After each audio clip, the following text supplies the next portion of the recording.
termos regimentais, declara aberta a sessão da Câmara Criminal do Tribunal de Justiça do Rio Grande do Norte, desta terça-feira, 21 de julho de 2020, registrando as presenças do desembargador Glauber Rego, da doutora Marina Izzi, do procurador doutor Zé Alves e da assessora de Câmara Ana Cláudia e dos advogados que já estão tendo acesso.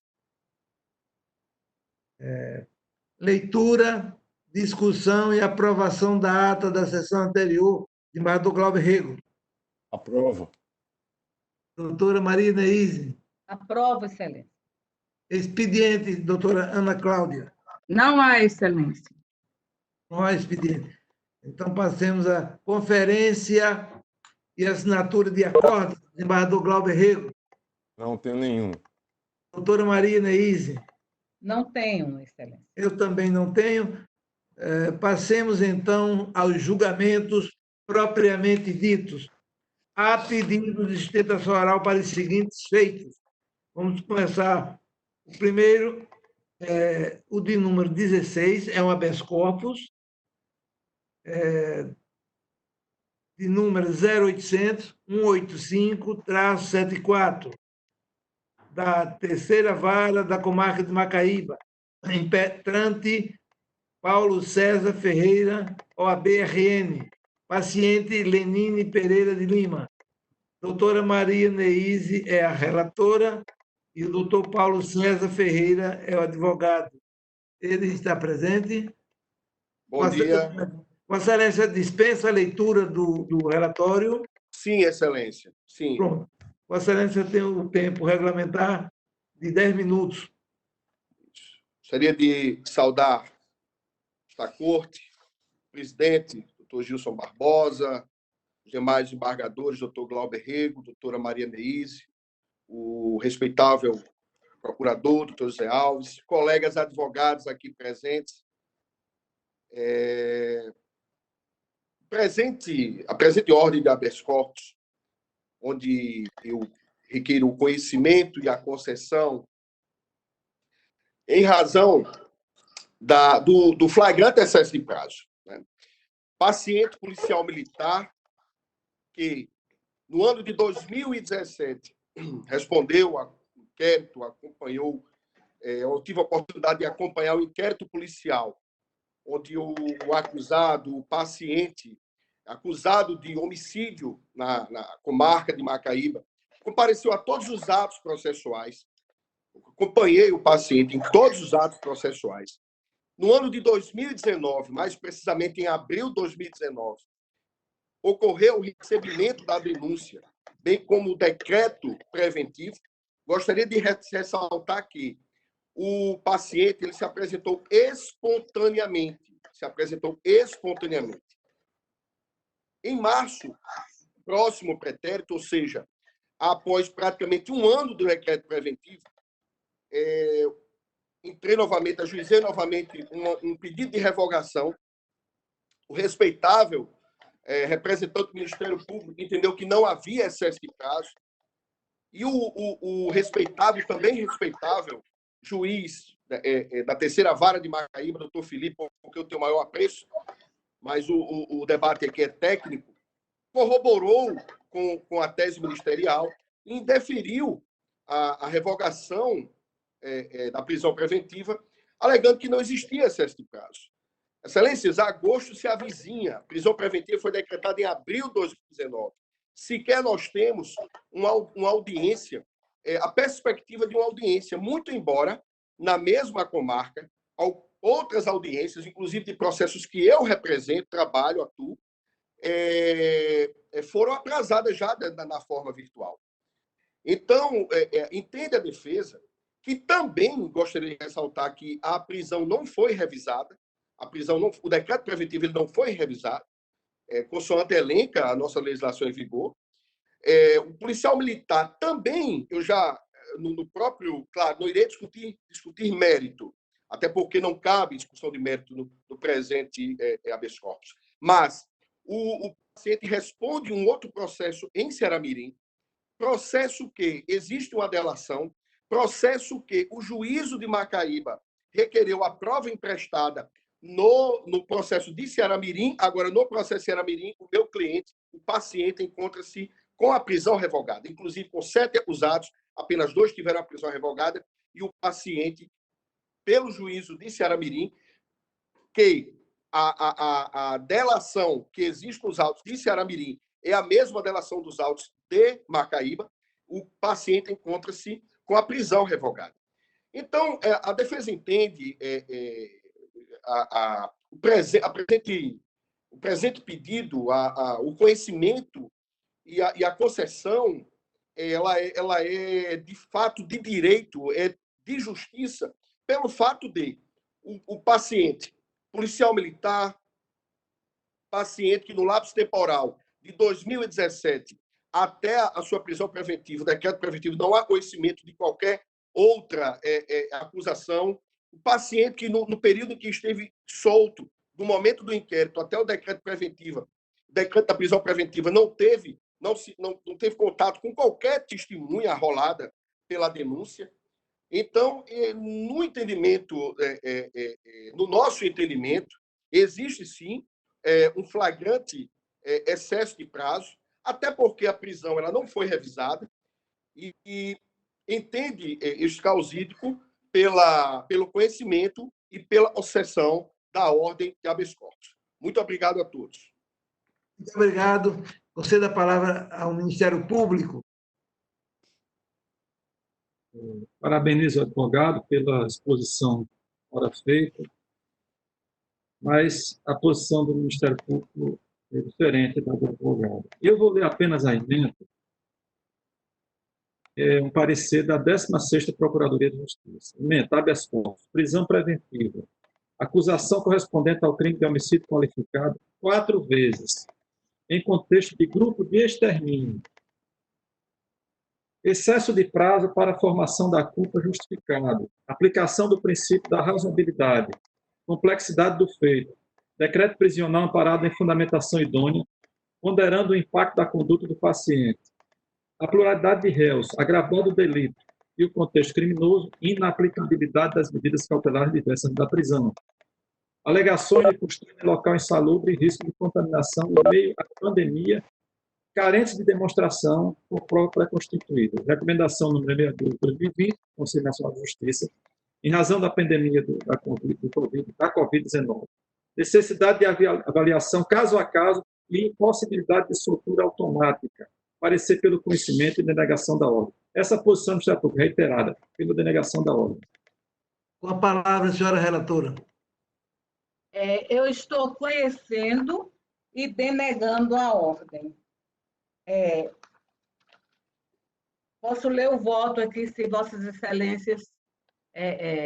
Pode ser sim. Como todos nós já tivemos acesso, eu sugeriria, tão somente sugestão, que Vossa Excelência resumisse um pouco, para que nós tenhamos mais tempo para outros processos. Tem a liberdade de votar.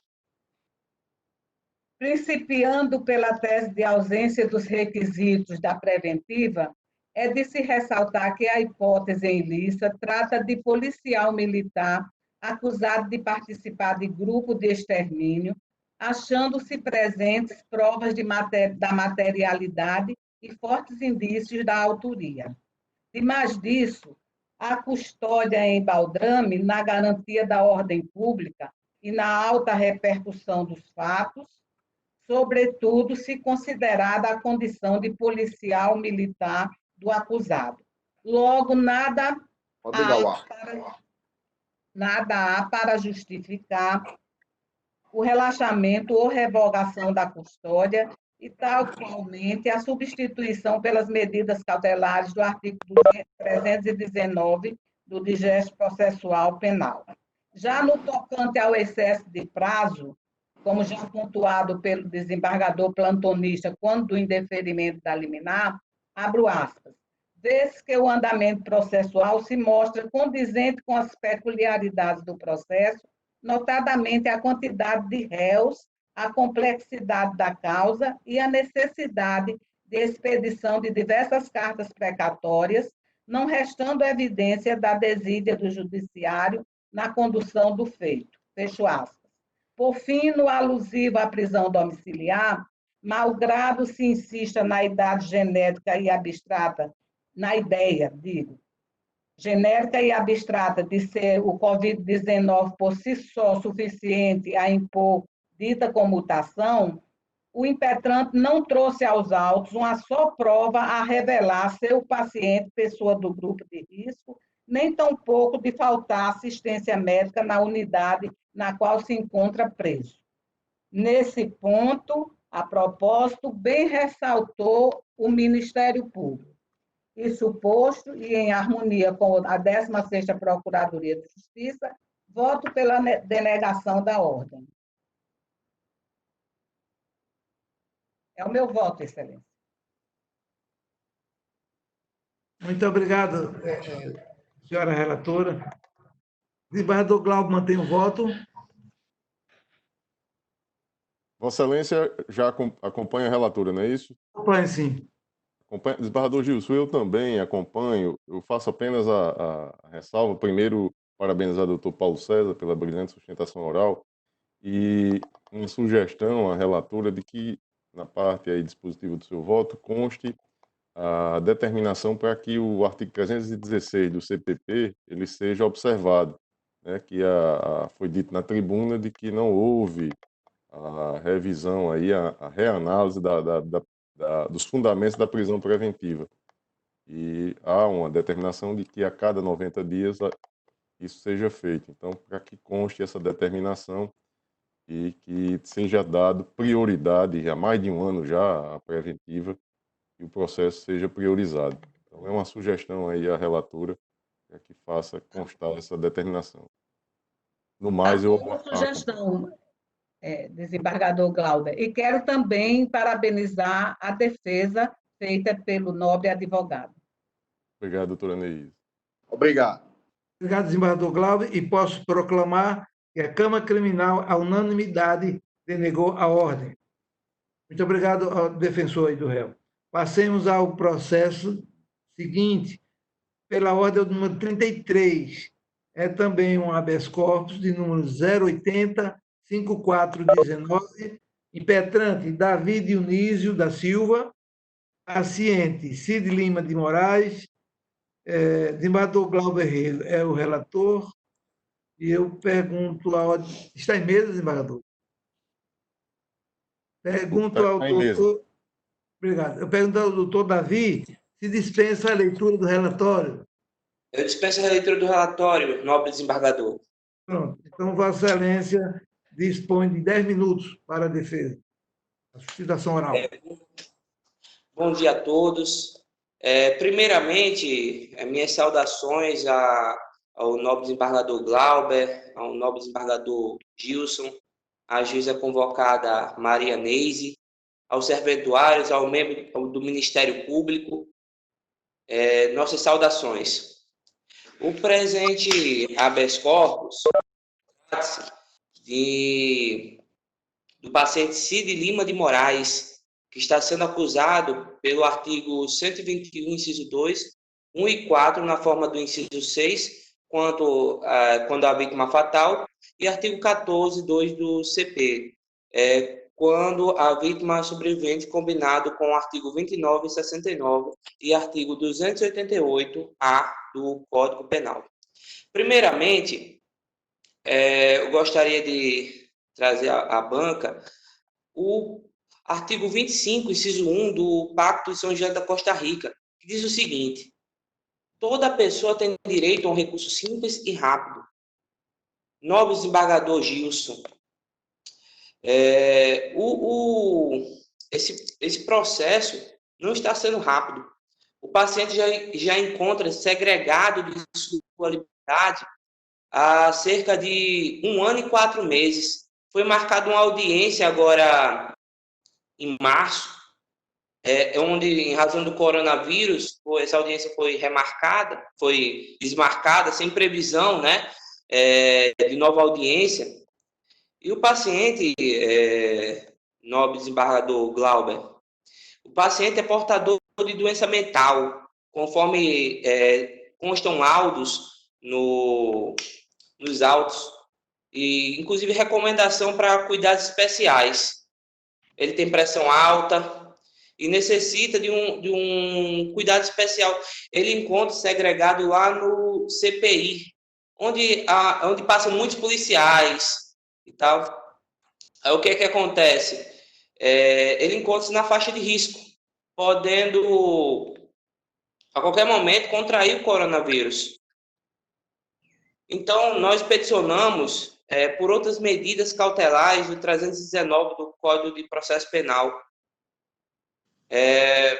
no pedido de revogação da prisão preventiva, onde, pasmem, o juiz de piso entendeu que não se poderia, que a medicação que ele toma, que é o diazepam, que é uma medicação tarja preta, que é uma medicação que só pode ser distribuída na farmácia com atestado médico do psiquiatra, poderia ser oferecida no cárcere.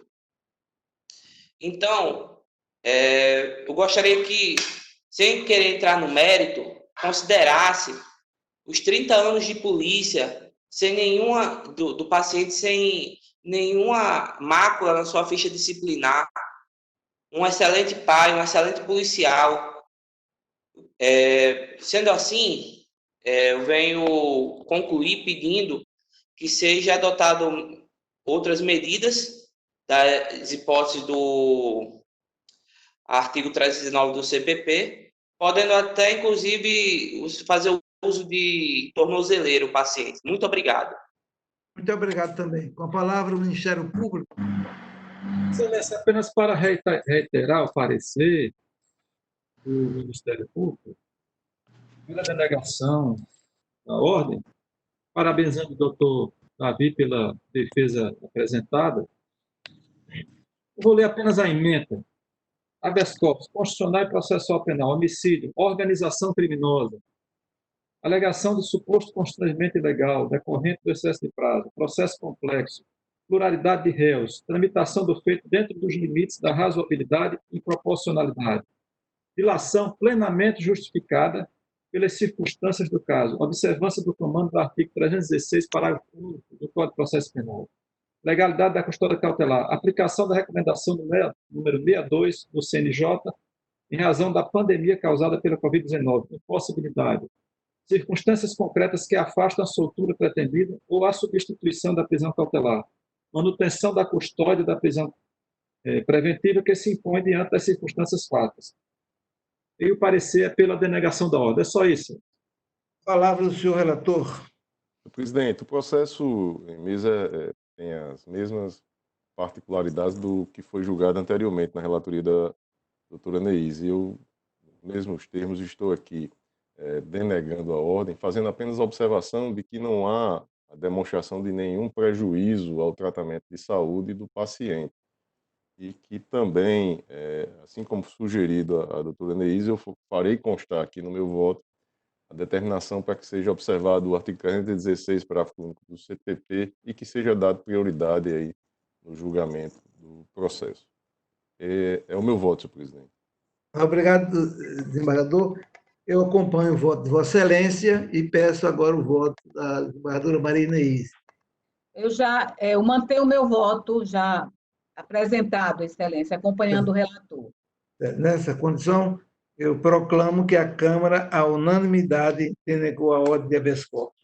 Vamos ao seguinte processo, é o de número 29 da ordem, é um habeas corpus de número 080-6055, impetrante Arthur Ricardo Roque, paciente Gabriel Roque Castuciano, e doutora Maria Inês é a relatora, e o advogado da sustentação oral será o doutor Arthur Ricardo.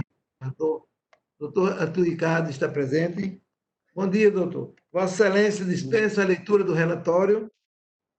Dispensa, Excelência. Agradeço, e Vossa Excelência dispõe de 10 minutos regimentais. Bom dia, inicialmente. Gostaria de cumprimentar o nobre desembargador doutor Gilson, o nobre desembargador doutor Glauber, a nobre desembargadora convocada, doutora Maria Neise, o nobre procurador de Justiça, José Alves, e aos demais colegas advogados que estão presentes nessa sessão. Excelentíssimos senhores desembargadores, a defesa vai procurar nessa oportunidade, ser um pouco cirúrgica em relação aos argumentos elencados no seu habeas corpus. Nobre relatora, a desembargadora convocada, Maria Neise, a defesa do paciente Gabriel Roque Castuciano vem requerer a concessão da presente ordem de habeas corpus e, consequentemente, a extensão da liberdade concedida à acusada Maria de Socorro ao ora paciente, Gabriel Roque. Nobres desembargadores, nessa oportunidade, a defesa do acusado Gabriel Roque vem elencar os argumentos necessários à extensão do benefício.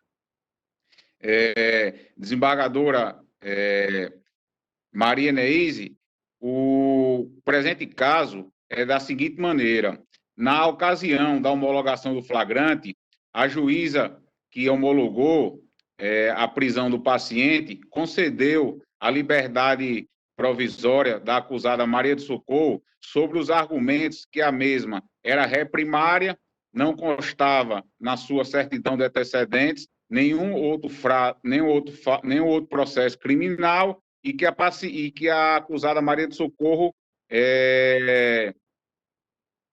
possuía residência fixa. E em relação ao paciente Gabriel, não foi concedido a liberdade provisória porque a juíza plantonista julgou que na ficha criminal, na certidão de antecedentes criminais, constava 2 outros processos em relação ao paciente Gabriel. A defesa, por ser final de semana, não conseguia ter acesso aos processos. Então, após normalizar o atendimento, a defesa procurou entrar em contato com as varas responsáveis pelos 2 processos e trouxe aos autos a informação que em um desses processos o acusado tinha sido absolvido por falta de provas e no outro processo havia ocorrido a prescrição retroativa, ou seja, o réu não constava com nenhum mal antecedente ou reiteração delitiva, como alegado pelo ilustre promotor em sede do juízo ACOR. Dessa maneira, a defesa requereu, no juízo originário, sua extensão do benefício para que o réu também respondesse o processo de liberdade igual a outra acusada, Maria de Socorro, por entender que estaria nas mesmas circunstâncias fáticas, pessoais e dos crimes, né? Estaria sendo acusado pelo mesmo crime. Então, a defesa esperou a conclusão do inquérito. O inquérito indiciou a acusada Maria do Socorro como paciente pelos mesmos crimes.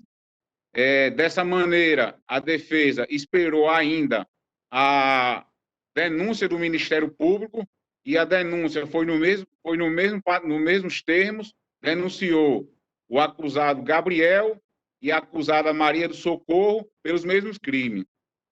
A defesa, ciente e já provando que as circunstâncias fáticas e processuais dos 2 acusados seriam as mesmas, primariedade reconhecida tanto pelo Ministério Público de primeiro grau como pelo Procurador de Justiça. Então, a defesa, por entender que o paciente Gabriel Roque Castuciano responde pelos mesmos crimes da acusada Maria do Socorro e por ser tecnicamente primária, como a outra acusada Maria do Socorro, a defesa requer a extensão do benefício por estar indiciada e estar denunciado ambos os acusados pelos mesmos crimes e serem tecnicamente primários. Então, nobres desembargadores, o que a defesa quer mostrar aqui aos ilustres desembargadores é que ambos os acusados respondem pelos mesmos crimes e são tecnicamente primários, em que pese o procurador, em seu parecer, ter adentrado um pouco no mérito, alegando que a participação do acusado Gabriel seria mais intensa do que a acusada Maria de Socorro, mas a defesa entende, nobres desembargadores, que a via de habeas corpus é uma via muito estreita e a defesa não está aqui para discutir mérito. A defesa está aqui, sim, para provar que os crimes imputados ao paciente Gabriel Roque são os mesmos imputados à acusada Maria de Socorro e que ambos, os dois acusados, são tecnicamente primários, possuem residência fixa. Como a liberdade provisória foi concedida à acusada Maria de Socorro, a defesa do paciente Gabriel Roque entende que é imprescritível que a ocorrência da extensão do benefício para que o paciente Gabriel Roque possa também responder ao processo em liberdade, como foi concedido à outra acusada, Maria de Socorro. É nesses termos, nobres desembargadores, que a defesa do paciente requer a compreensão e conhecimento da ordem.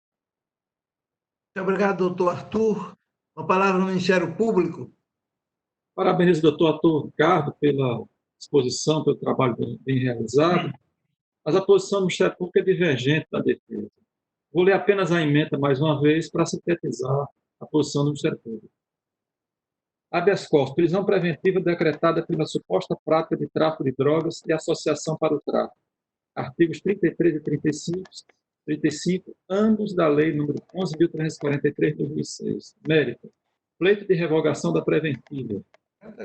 Essa extensão de efeitos com base no artigo 580 do Código de Processo Penal. Impossibilidade: presença dos requisitos autorizadores dos artigos 312 e 313 do Código de Processo Penal. Decretação do encarceramento conforme de garantir a ordem pública. Periculosidade social do agente demonstrada pelo modus operandi dos crimes. Agente que atua de forma organizada na prática de tráfico de drogas. Atuação do paciente diferenciada em relação a paciente que o advogado mencionou anteriormente. Circunstâncias pessoais que demonstram a indispensabilidade da medida. Decreto preventivo fundado em dados concretos nos autos, parecer pelo conhecimento e pela denegação da ordem. Só isso. Muito obrigado, doutor procurador. Com a palavra, a senhora relatora. Eu vou ler aqui sucintamente o voto. Parabéns pela defesa, doutor Arthur Roque. Conheço da ordem, no mais é de ser denegada, principiando pela presença dos requisitos autorizadores da custódia cautelar, urge constar que o paciente preso em flagrante acha-se em curso nos delitos de tráfico de drogas e associação para o tráfico, havendo prova da materialidade e indícios fortes da autoria a partir da sua confissão. Ainda sobre o episódio em Lissa, é de se pontuar haver o flagrante se ultimado quando o paciente recebera 2 pacotes de cocaína dos Correios, totalizando 3,7 quilos da substância. Ou seja, mesmo de forma incipiente, a soltura do paciente milita contra a ordem pública, constituindo um risco na permanência da oferta e distribuição do referido narcótico de efeito reconhecidamente devastador no âmbito da sociedade potiguar. Demais disso, o provimento em vergasta se mostra concreta e devidamente fundamentada, como bem destacado pela 2ª Procuradoria de Justiça. Abro aspas. A decretação da prisão cautelar restou concretamente fundamentada na decisão de 1º grau. A gravidade concreta da conduta está esmiuçada na decisão que decretou a preventiva, notadamente pelos modus operandi sofisticado da associação, utilizando os Correios para o recebimento da droga em diversos locais. Já a periculosidade social do agente revela-se evidenciada por ser um membro de influência na associação, como se pode perceber dos depoimentos dos policiais. Testemunha Renê Silva de Souza Lopes, que diz que Gabriel informou que conhecia Johnson há cerca de 1 ano e que já havia recebido para ele aproximadamente em 10 ocasiões caixas com o mesmo conteúdo e que por diversas ocasiões havia também feito as entregas além de procurar outros endereços para o recebimento das referidas drogas. Tudo a mando de Johnson, que Gabriel informou ainda que recebia os valores por cada serviço prestado a Johnson. Depoimento da testemunha Sávio Cristiano, que também tomou conhecimento que Gabriel seria o faz-tudo de Johnson e que Gabriel o conhece há cerca de 1 ano, para quem passou a realizar serviços de recebimento e entrega de mercadorias para ele, mediante pagamento, e que já teria realizado pelo menos 10 outras caixas com o mesmo conteúdo. São os depoimentos. Transpondo ao pleito de extensão da liberdade provisória concedida à Corré, há circunstâncias de ordem pessoal distintas nas referidas hipóteses. Com efeito, malgrado ambos os increpados ostentem a condição de primários, os dados extraídos dos autos denotam uma maior periculosidade por parte do paciente, especialmente pela função desempenhada na associação criminosa. Como igualmente ressaltado pela Procuradoria de Justiça, abro aspas, enquanto o paciente era o faz-tudo de um conhecido traficante no meio policial e atuava com habitualidade no ramo. Consta dos autos apenas que a senhora Maria do Socorro forneceu seus dados e endereço. Fecho aspas. Logo, ressoa infundada a tese de extensão tratada no artigo 580 do CPP, isto posto em harmonia com a com a 2ª Procuradoria de Justiça, voto pela denegação da ordem. É o meu voto, presidente. Obrigado, senhora relatora. O desembargador Glauber mantém o voto. Sim, acompanho o relator, senhor presidente. Eu também acompanho e proclamo que, à unanimidade, a Câmara denegou a ordem. Passemos ao seguinte. Pela pauta de número 38. Também é um habeas corpus, é um agravo interno em habeas corpus, de número 080-4481-43. Agravante, Fábio Catiano Cassiano, advogado doutor Arthur Ricardo Roque. Eu sou o relator e indago do doutor Arthur se dispensa a leitura do relatório. Dispõe do tempo regulamentar. Como os novos embargadores já havia cumprimentado anteriormente, então, novamente, agora eu gostaria de cumprimentar nesse novo habeas corpus de Fábio Catiano. E esse caso é um caso mais complexo que a defesa vem tentar resumir para trazer um melhor entendimento aos novos desembargadores. Excelentíssimo senhor procurador, a defesa gostaria muito que Vossa Excelência entendesse um pouco melhor em relação a esse habeas corpus, porque é um caso que realmente merece um ajuste, uma atenção melhor. O que é que acontece, nós desembargadores? O senhor Fábio Catiano foi condenado a uma pena de 5 anos no regime semiaberto perante a comarca de Lages do Cabugi. E durante o cumprimento de sua pena, ele arrumou um trabalho, informou ao juízo o horário de trabalho, a juíza procurou adequar esse trabalho à realidade do apenado. Até gostaria de agradecer a louvável posicionamento daquela autoridade judiciária. Acontece, nobres desembargadores, que no transcorrer do cumprimento da execução penal, aconteceram várias mudanças no cumprimento da pena. E, por último, o que é que acontece? O apenado teve o seu cumprimento modificado pela autoridade judiciária. Foi na conexão dele, viu, desembargador? Aqui está tudo normal. Percebendo. Doutor Arthur. Isso. Pode falar, doutor. Pode continuar.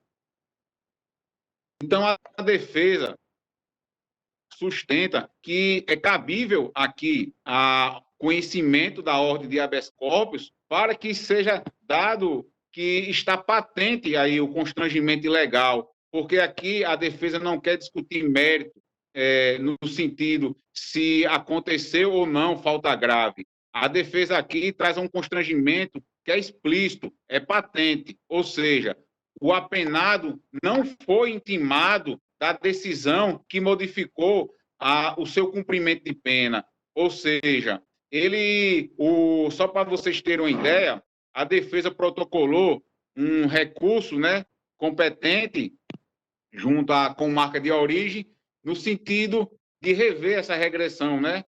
E o que é que acontece? Desde maio, aproximadamente já 2 meses, que nem para o Ministério Público foi para oferecer contra as razões. Ou seja, se esse habeas corpus não for conhecido, o que é que acontece? O paciente, Fábio Cassiano, provavelmente vai passar lá 6 meses a 1 ano para que esse recurso seja julgado, onde a defesa prova cabalmente que não houve qualquer descumprimento no cumprimento de sua pena. Houve, sim, uma falta de intimação do fórum.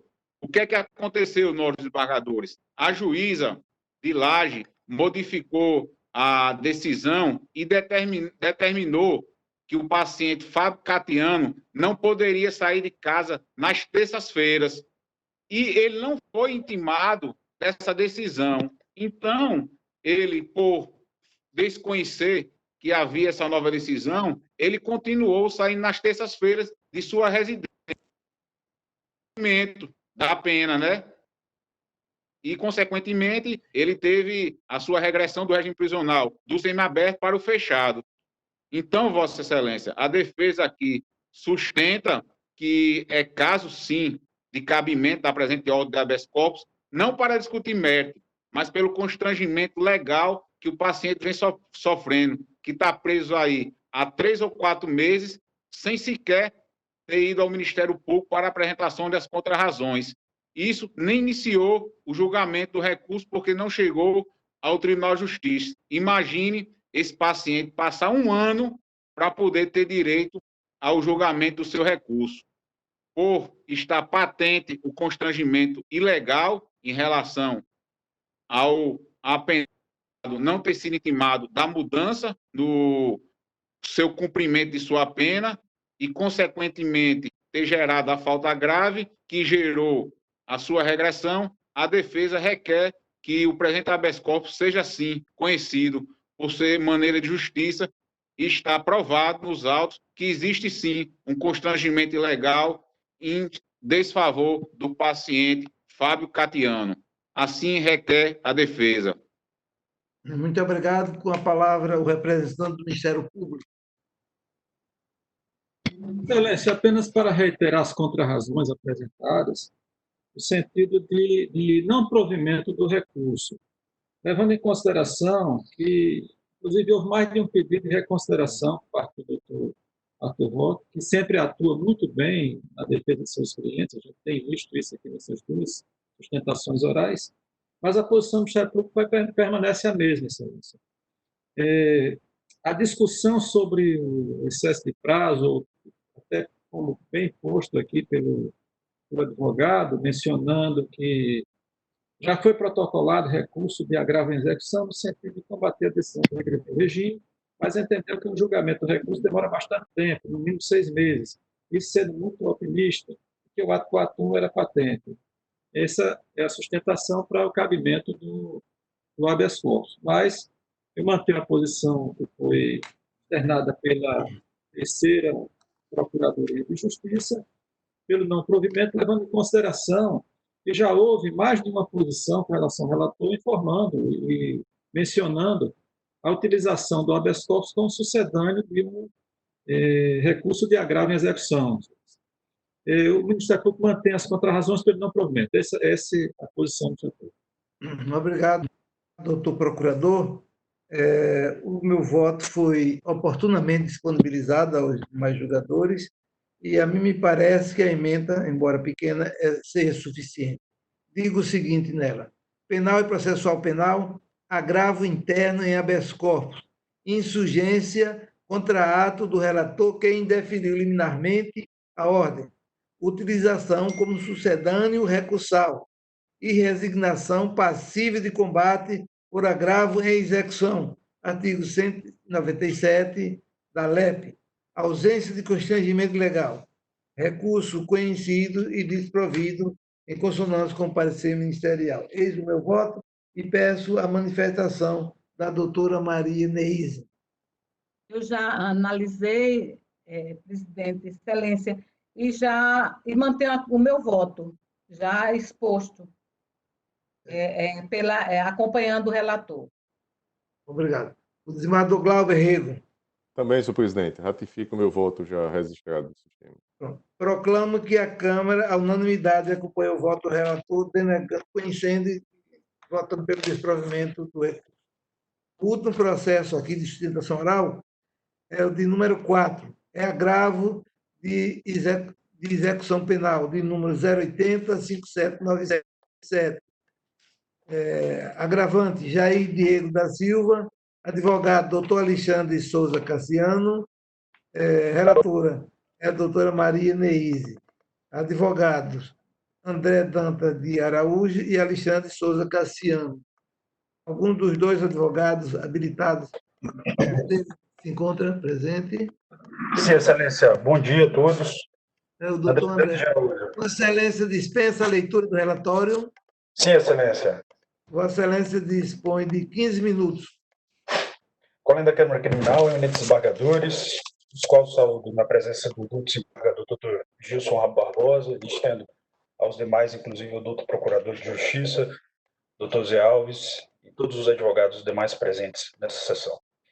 Meu nome é André Dantas de Araújo, eu sou advogado agravante no presente recurso de agravo de instrumento em favor do senhor Jair Diego Trindade, apenado, que está cumprindo pena na penitenciária de Alcaçuz, em razão da conduta dos crimes de 16, que seria uso de arma restrito da Lei 10.826 de 2003, do crime do artigo 157 do Código Penal e do crime do artigo 14, porte de arma de fogo, da mesma Lei 10.826 de 2003. Excelências, o que a defesa tem a trazer é um assunto bem objetivo, sem um debate proselitista, muito menos maniqueísta. A defesa realmente não visa trazer uma discussão entre bem e mal, entre poder estatal e direitos do cidadão e direitos do apenado. Por mais que o Pacto São José da Costa Rica, a própria Lei de Execução Penal e a nossa Carta Magna tenha previsões de direitos do preso, e dentre essas previsões, uma das que pode ser encarada como basilar no sistema carcerário brasileiro seria o da ressocialização. No caso, em comento, nós temos alguns pontos a ser arguidos, e destes dos que deve ter mais relevância de que se encontramos no dia 21 de julho de 2020, e o acusado apenado, o senhor Jair Diego, ele alcançou a data de progressão do regime no dia 19 de 3 de 2019. Isso, há mais de 1 ano e 4 meses. 1 ano e 4 meses que a defesa vem de forma insistente protocolando pedidos de progressão de regime junto ao juízo Dionísio Floresta, progressões de regime essas que preenchem todos os requisitos objetivos previstos em lei. E um ponto de relevância são as sequências que vamos aduzir, sequências de evento apensados ao presente agravo de instrumento, sendo 20.1, 49.1, 85.1 e 99.1, que podem ser acessados por Vossas Excelências, que dispõem sobre atestados de boa conduta carcerária. Todos esses eventos trazem esse preenchimento necessário para a progressão de regime do atestado de boa conduta carcerária do apenado. Ou seja, o mesmo preenche de forma objetiva todos os requisitos. Todavia, o juiz ACO, o juiz da vara Dionísio Floresta, tem decidido por sucessivas negativas, alegando que o apenado ele poderia pôr em risco a sociedade ou a ordem pública, caso viesse a ser progredido, a ser colocado em um regime mais brando.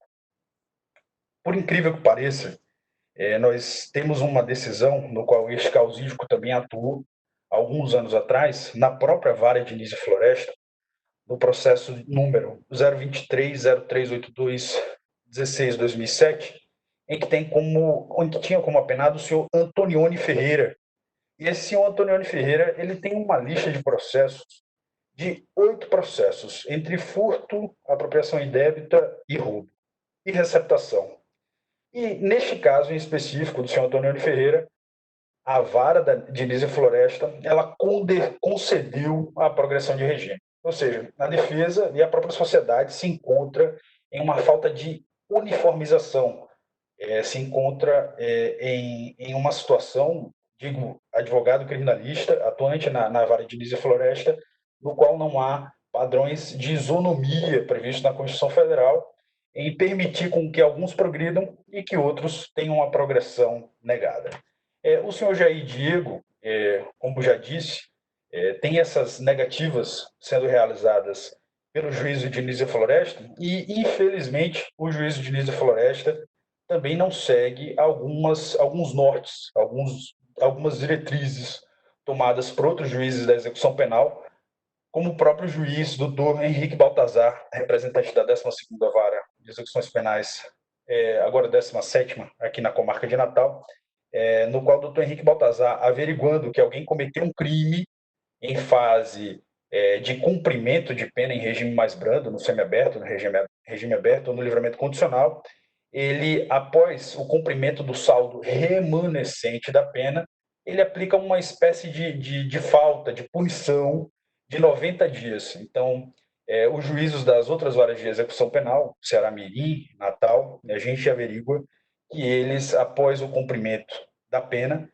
do saldo remanescente da pena, no qual houve a regressão, é aplicada uma punição de mais 90 dias. Nós temos algumas decisões também aqui que podem ser apresentadas a esta Câmara Criminal, mostrando realmente como isso é realizado.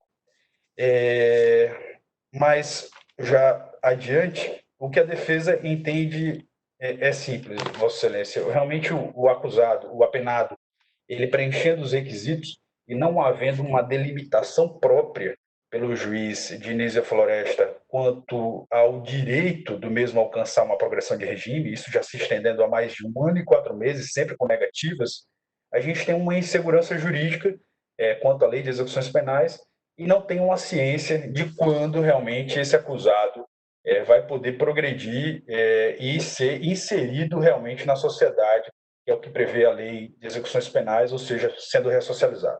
Diante de todos os argumentos lançados, são argumentos breves, a defesa requer que seja apreciado realmente com zelo e tem ciência que essa Câmara Criminal é composta por desembargadores detentores de notório saber jurídico, como o doutor Procurador de Justiça, e gostaria que realmente fosse apreciado de forma minuciosa esse caso específico desse apenado que tem que ser posto em liberdade, tem um filho pequeno, não está vendo o crescimento do filho, alcançou os requisitos objetivos e como uma espécie de punição teratológica aí pelo doutor juiz Diniz e Floresta não está sendo permitido ser posto em liberdade. Neste termo, espero deferimento. Com a palavra, o Ministério Público. Parabenizo o doutor André, não é isso? Pela exposição, pela defesa que faz, muito bem fundamentada. Entretanto, a posição do Ministério Público é divergente, apresentada pela defesa. Em que pese o recorrente ter cumprido o requisito objetivo, ele não cumpre requisitos objetivos. E, nesse aspecto, eu vou ler o que consta do parecer, em que há constatação pelo juízo de primeiro grau. É o seguinte: o apenado tem amplo histórico de faltas graves, constando ao menos 3 fulgues e 3 novos crimes, todos cometidos durante o cumprimento de sua pena, condutas que evidenciam a incapacidade do apenado de adaptar-se ao meio social como liberdade, e, portanto, ao regime de cumprimento de pena menos severo. E vem aqui fazendo referência à questão da jurisprudência, né? Da necessidade de ressocialização, em que o apenado ele tem demonstrado de forma reiterada com essas fugas e com o cometimento de novos crimes que não está apto a retornar para o convívio social. Há diversas outras disposições sobre a matéria, mas eu restringo meu posicionamento a esse aspecto do não cumprimento do requisito objetivo ou subjetivo em relação ao penado, levando em consideração essas 3 fugas citadas e, além de 3 fugas, 3 cometimentos de novos crimes. A posição do Ministério Público é pelo não provimento da grave execução. Obrigado, doutor Zé Alves. Com a palavra, a senhora relatora. Em homenagem à brilhante defesa do advogado pela qual eu cumprimento, eu vou ler o meu voto. Conheço do agravo, no mais, não prospera. Com efeito, constata-se na hipótese a falta de comportamento satisfatório, é o ponto 1, no cumprimento da pena, sobressaindo a prática de 6 faltas graves durante o cumprimento da reprimenda, fugas e novos crimes, registrado a miúde na aba Eventos, no SEEU. Circunstâncias, aliás, reforçadas pelo juízo executório, com clarividência quando do indeferimento da progressão almejada. Abro aspas. O apenado tem amplo histórico de faltas graves, constando ao menos 3 fugas e 3 novos crimes, todos cometidos durante o cumprimento de sua pena, condutas que evidenciam a incapacidade do apenado de adaptar-se ao meio social quando em liberdade e, portanto, ao regime de cumprimento de pena menos severo. Fecho aspas. No outro vértice, nós temos essa jurisprudência. O atestado de boa conduta carcerária não assegura automaticamente a progressão de regime ao apenado que cumpriu o requisito temporal, pois o juiz das execuções não é mero órgão chancelador de documentos emitidos pela direção da unidade prisional. Relator foi o ministro Reinaldo Soares da Fonseca, da 5ª turma, publicado em 4/10/2019. Fecho aspas. O start emerge da causística, da casuística, a deliberada evasão e a prática de crimes durante a execução da pena, inexistindo elementos hábeis a justificar o progredimento, conforme posicionamento firmado no STJ. Abro aspas. Para a concessão da progressão de regime, deve o reeducando preencher os requisitos de natureza objetiva, lapso temporal, e subjetiva, bom comportamento carcerário, nos termos do artigo 112 da LEP. 3. Na hipótese, o egrégio tribunal de origem entendeu que não foi preenchido o requisito subjetivo com base em fatos concretos ocorridos no curso da execução penal, quais sejam o registro da prática de faltas disciplinares de natureza grave, 4 fugas, aliado à prática de 6 novos crimes no curso do processo. Aliás, no curso da execução. O relator é o ministro Leopoldo de Arruda Raposo, da 5ª turma, 5/11/2019. E mais, abro aspas, esta Corte Superior pacificou o entendimento segundo o qual, ainda que haja atestado de boa conduta carcerária, a análise desfavorável do mérito do condenado, com base nas peculiaridades do caso concreto e levando em consideração fatos ocorridos durante a execução penal, justifica o indeferimento do pleito de progressão de regime prisional pelo inadimplemento do requisito subjetivo. Em caso, o pedido de progressão de regime pleiteado pelo agravante foi indeferido pela ausência do preenchimento do requisito subjetivo, tendo sido levado em consideração o conturbado histórico prisional do apenado, destacando a existência de faltas disciplinares de natureza grave e prática de novo delito no curso da execução. Ministro Joel Ilan, da 5ª turma, julgado em 20 de fevereiro deste ano.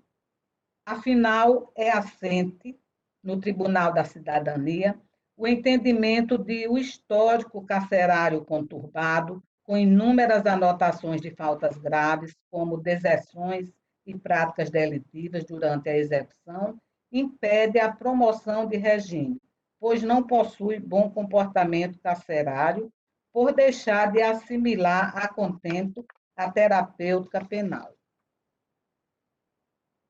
Do outro bordo, sem razão o recorrente, na alegativa da retroatividade da Lei 13.964/19, para ser usada a fração de 30% para fins de progressão de regime, é o ponto 2. Pois o detento fora condenado pelo delito do artigo 16 do Estatuto do Desarmamento, considerado hediondo no pacote anticrime, desse modo, não devendo retroagir por ser uma nova legislação impede. A propósito, trago à colação fragmento do parecer da douta Procuradoria. Abro aspas. No caso vertente, ao compulsar os autos, verifica-se que Jair Diego Silva da Trindade foi condenado pela prática do crime descrito no artigo 16, caput da Lei 10.826/03, a uma pena privativa de liberdade de 3 anos, 11 meses e 7 dias de reclusão, a qual foi somada às reprimendas decorrentes da prática de crimes anteriores, quais sejam 2 crimes de roubo majorado e um crime de porte ilegal de arma de fogo de uso permitido. Diante disso, sendo apenado reincidente e diante da inclusão pelo pacote anticrime, cabível a aplicação da redação anterior ao mesmo, por ser mais benéfica. Assim, daí configurada a carência de mérito objetivo e subjetivo para a promoção de regime. Ante o exposto, em consonância com a primeira Procuradoria de Justiça, desprovejo o recurso. É o meu voto, Excelência. Muito obrigado. Como voto, desembargador Glauber Rego. Presidente, eu mantenho o meu voto já registrado no sistema, parabenizo o advogado pela brilhante sustentação oral, nego provimento ao agravo em execução, senhor presidente. Obrigado. Eu também mantenho o voto e proclamo que a Câmara, à unanimidade, apoia o voto da senhora relatora. A defesa, a defesa agradece a oportunidade da sustentação oral e deseja uma semana abençoada para todos. Muito obrigado. A Vossa Excelência também. Há um habeas corpus, a sustentação oral foi pedida agora, de número 080-5635, impetrante, doutor Flaviano da Gama, paciente, José Henrique Brandão, eu fui o relator. Indago, doutor Flaviano, se dispensa a leitura do relatório. Dispensa, sim, excelência. Já tive acesso, inclusive, ontem. Pronto. Se você dispensa a leitura, Vossa Excelência tem o tempo regimental de 10 minutos. Agradeço a oportunidade, excelência. Faço os cumprimentos de praxe ao presidente desta sessão, Vossa Excelência, Bardo Gilson Barbosa, que também é relator desse HC, o Bardo Glauber Rego, a Bardora Maria Deise, ao representante do Ministério Público, doutor Zé Alves, estreando aqui, na verdade, na Câmara Criminal, na sessão virtual, que desde já acredito que tenha vindo para ficar, né, que já demonstrou uma celeridade e uma produtividade ímpar dentro do que se espera do Poder Judiciário. A grande dificuldade que eu coloco, mais ao momento da pandemia, seria o acesso realmente à entrega de memoriais, à conversa com os desembargadores. Isso aí realmente houve uma dificuldade, mas com certeza a sessão como um todo só veio a ganhar o Poder Judiciário com esse tipo de implemento. Senhores desembargadores, o presente caso trata-se de um habeas corpus que busca a liberdade do paciente José Henrique Brandão Ramalho, com o objetivo de 2 fundamentos, digamos assim. Primeiro, o reconhecimento da inidoneidade da fundamentação empregada na ordem de prisão e, consequentemente, a possibilidade de aplicação de medidas cautelares diversas que possa realmente suprir eventual presença de algum tipo de temor que paira sobre algum requisito da preventiva. José Henrique ele foi preso inicialmente, desembargador Glauber, em maio deste ano, por ordem de uma prisão temporária. Prisão temporária essa que foi convertida, quando do recebimento da denúncia, em prisão preventiva. A acusação em si seria da prática de um homicídio consumado em um tentado, ocorrido ainda no início de dezembro do ano passado. O que ocorre? O fundamento da preventiva inicialmente dado seria exclusivamente com relação à ordem pública, ou seja, de início, de largada, já se observa que não existe nenhum tipo de ameaça à aplicação da lei penal, ou seja, ele não tentou fugir, não se esquivou do alcance da justiça quando chamado foi, e também não existe o requisito da conveniência da instrução processual, porque não há notícia sequer do mesmo ter buscado testemunha, pagar provas, etc. e tal. Ou seja, esses dois requisitos estão excluídos da fundamentação, digamos assim, posta no decreto preventivo. E o que foi posto no decreto preventivo que a defesa vem se insurgir? Foi posto que a garantia da ordem pública estaria ameaçada. E a garantia da ordem pública, aí eu não vou usar muito esse clichê, a garantia da ordem pública é extremamente vaga, né? Até hoje a nossa doutrina não se harmonizou o que seria a garantia da ordem pública. Uns vão para o lado da reiteração delituosa, outros vão para o lado do clamor público social, do impacto que o crime teria causado na sociedade, ou seja, não existe ainda um fiel unânime sobre o que seria ordem pública. E nesse ponto é que a defesa vem se insurgir com a fundamentação que foi aplicada, dada como fundamentação que foi posta no decreto preventivo. Decreto, inclusive, bastante sucinto, de apenas 3 parágrafos, porém, merece toda a atenção e toda a cautela em ser esmiuçado da melhor forma. O que foi que a juíza, a autoridade coautora, no caso, ponderou para justificar essa medida? Ela ponderou, inicialmente, que a gravidade concreta do delito seria suficiente para o decreto preventivo. Neste ponto, sobre a gravidade concreta do delito, aí depois ela esmiuça dizendo como seria ter sido feito o modus operandi do crime, vamos chegar nesse ponto. Sobre a gravidade concreta, antes de iniciar mais a miúde, é importante que se diga, desembargadora Neise, que a gravidade concreta, por si só, a defesa entende, aí acompanhando algumas doutrinas, alguns julgados também, que por si só não é suficiente para a decretação de uma prisão. Ela tem que estar aliada a alguns dos requisitos do artigo 312.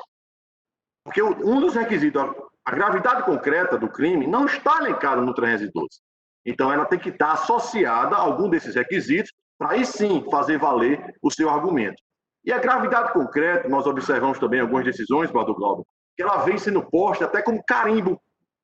É posta como carimbo para legalização de prisões preventivas. Se fala em gravidade concreta, carimbando. Mas há de lembrar que na hora que nós julgamos uma situação com gravidade concreta, nós estamos adentrando na análise fática do fato. Uma análise fática, inclusive prematura do fato, que não é nem cabível no momento, nem em habeas corpus, muito menos, de forma muito prematura, em uma decisão de início de processo. Ou seja, nós temos que... É muito subjetiva essa questão da gravidade concreta. Por isso, eu peço, inclusive, inicialmente, reservas ao se analisar essa questão da gravidade concreta. E no caso em específico, a juíza entendeu colocar, carimbar, digamos assim, a gravidade concreta sobre o argumento de que o modus operandi do crime teria, assim, demonstrado tal situação. Onde ela diz que um veículo teria sido alugado para a prática do crime, foi feito o uso de chips de terceira pessoa para ligar para a vítima, para se saber o itinerário da mesma, para poder ser alcançada, e que se foi trancado o veículo da vítima na hora da execução do crime. Porque o que foi que aconteceu? O crime ocorreu na saída do estacionamento do Natal Shopping. O carro vinha saindo com a vítima e o outro carro teria trancado, segundo a acusação, este carro da vítima, e um ocupante, o passageiro do carro, teria descido e atirado nas vítimas, e depois adentrado no carro e saiu em fuga. Então, esse foi o contexto que teria ocorrido no início de dezembro de 2019. Ela fala dessa forma. Porém, nós entendemos, Excelência, que essa circunstância não viria a macular e nem revelaria maior gravidade do crime. Por quê? Porque o aluguel de um carro utilizado no crime, esse carro foi alugado, mas segundo depoimento, e aí nós juntamos do locador, esse carro foi alugado ao paciente, é verdade sim, isso é verdade, o paciente não nega. Ele alugou esse carro, o locador, no caso é uma pessoa física, nem empresa disse perante a toda a policial, que costumeiramente alugava esse carro ao paciente. Ou seja, o paciente era um cliente comum e frequente da locadora.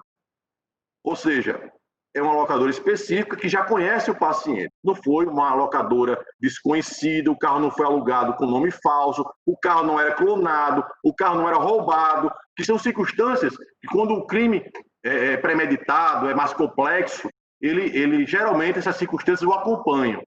É isso? A decisão também disse que o crime foi cometido à luz do dia, que isso demonstraria a gravidade do crime na frente de um shopping.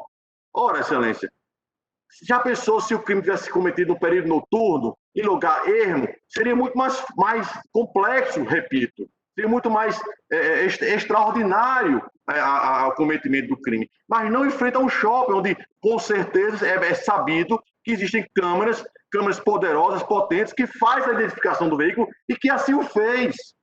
O veículo foi identificado em razão dessas câmeras. Ou seja, o paciente teria alugado esse carro e foi identificado porque o locador, através do carro, disse que quem alugou aquele carro foi o paciente. O que se observa, excelência, inclusive eu vou dizer um pouco mais à frente, é que circunstâncias relativas ao outro corréu foram abrangidas de forma coletiva ao paciente. O paciente ele é primário, tem bons antecedentes, vida pregressa imaculada. Nós sabemos, repito, que isso por si só não é suficiente para garantir uma liberdade. Óbvio que não é. Isso aí já está batido. Mas isso não pode ser menosprezado. Porque em circunstâncias inversas, quando o paciente já responde outras ações penais, já é condenado, é pesado em desfavor e mantido a prisão. Então, em situação como a do paciente, não pode ser ignorado por completo, deve ser positivado na análise das circunstâncias da prisão.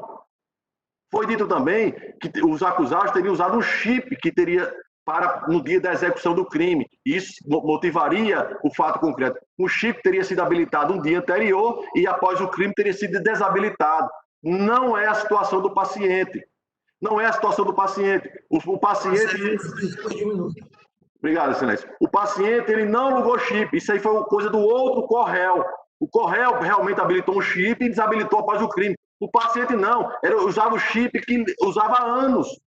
Ou seja, a situação do paciente é diferente do correto. Se for feito esse paralelo, a juíza, só para encerrar, excelência, a juíza decretou a prisão sem observar, sem fazer qualquer menção, desembargador Glauber, a possibilidade de aplicação das cautelares do 319.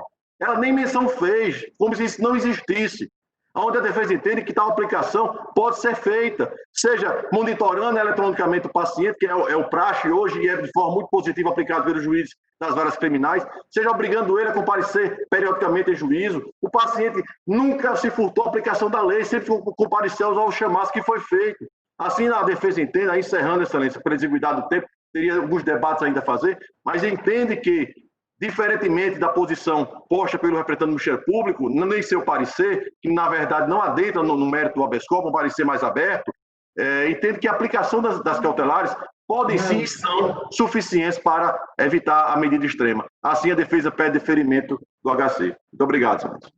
Doutor Flaviano, inclusive, por ter, como disse Vossa Excelência, ter inaugurado esse novo sistema de prática de procedimento na parte penal.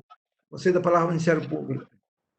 Excelência, inicialmente saúdo o doutor Flaviano pela exposição que fez e que faria mais se o tempo me permitisse, parabenizando pelo trabalho que sempre realiza muito perfeito na defesa dos seus clientes. A posição do Ministério Público é diversa do que o advogado apresenta. Levando em consideração, e essa é a posição que eu tenho, a gravidade concreta do crime para o Ministério Público é de extrema relevância. Em que pese, como bem mencionou o doutor Flaviano, algumas posições doutrinárias e jurisprudenciais contrárias, a defesa da sociedade, ao ver do Ministério Público, deve levar em consideração, sim, a gravidade do crime, porque a gravidade do crime, em concreto, revela o tipo de comportamento que se pode esperar de um cidadão e a ameaça que ela representa para a sociedade. Então, ao ver do Ministério Público, da nossa instituição, é necessário, sim, que haja uma apreciação, e essa apreciação não de mérito, mas uma apreciação, sim, com relação à manutenção da custódia, quando se trata de um crime de natureza tão grave ao ver do Ministério Público como esse que se concretizou. Mas, a parte, considerações maiores com relação ao delito, eu vou ler apenas um pequeno trecho do que consta no parecer. Menciona o seguinte: os indícios escolhidos pela investigação apontam, pois, no sentido de que quem dirigia o Volkswagen Up era o denunciado José Henrique Brandão Ramalho Sobrinho, que é o cliente do Dr. cabendo a Jailton Francisco de Lima a função de efetuar os disparos contra as vítimas. Nada obstante tal declaração de que José Henrique Brandão Ramalho Sobrinho teria apenas dado uma carona a Jailton Francisco de Lima, o que se percebe das imagens dos circuitos de câmeras de segurança é que o primeiro, ou seja, o José Henrique Brandão, na direção do veículo, agiu deliberadamente para impedir o trânsito do veículo das vítimas, aguardou a execução do crime e empreendeu fuga após os tiros. A materialidade está comprovada, foi um homicídio consumado, um homicídio tentado, e, ao ver do Ministério Público, justifica-se, sim, a cautela, até porque a prisão é bem recente, dia 21, né? Sequer houve um transcurso, 21 de maio, sequer houve um transcurso de 3 meses previsto no parágrafo do artigo 316, isso agora trazido pela lei conhecida como pacote anti-crime. Então, a posição do Ministério Público, Excelência, é pela denegação da ordem. Só isso. Obrigado, doutor procurador. Meu voto foi disponibilizado em tempo e eu vou me limitar a fazer a leitura só da emenda, em que digo o seguinte: Constitucional e Processual Penal, habeas corpus, crimes de homicídio na forma consumada e tentada. Alegada pretensa revogação do decreto preventivo, alegada ausência dos pressupostos autorizadores da custódia, impossibilidade, encarceramento cautelar fundado na garantia da ordem pública, gravidade concreta do delito, modus operandi, delito supostamente preparado, praticado em local público de grande circulação, paciente investigado por outros crimes, periculosidade do agente, risco de reiteração delitiva, constrangimento legal não evidenciado, ordem conhecida e denegada, em consonância com o Ministério Público. Peço o voto da doutora Maria Neise. Eu quero parabenizar o nobre advogado pela brilhante defesa e dizer que que analisei o voto e mantenho o acompanhamento do relator. Desembargador Glauber Rego. Presidente, também parabenizar o doutor Flaviano, destacar a qualidade, né, de Sua Excelência, que é um dos mais destacados na advocacia criminal aqui do nosso estado. Então, seja bem-vindo a essa nova plataforma de trabalho, doutor Flaviano. No entanto, senhor presidente, com relação à impetração formulada por doutor Flaviano, eu acompanho a relatura. Me pareceu bastante... O relator, desculpe. Me pareceu bastante destacado a periculosidade, o periculum libertatis do paciente, haja vista aí a maneira de agir, a gravidade concreta, o risco que foi colocado aí, população e da redondeza ali do Natal Shopping, crime que chamou a atenção da nossa sociedade. Fato me parece bastante fundamentada e justificada a decisão de segregação preventiva. Então, eu acompanho Vossa Excelência.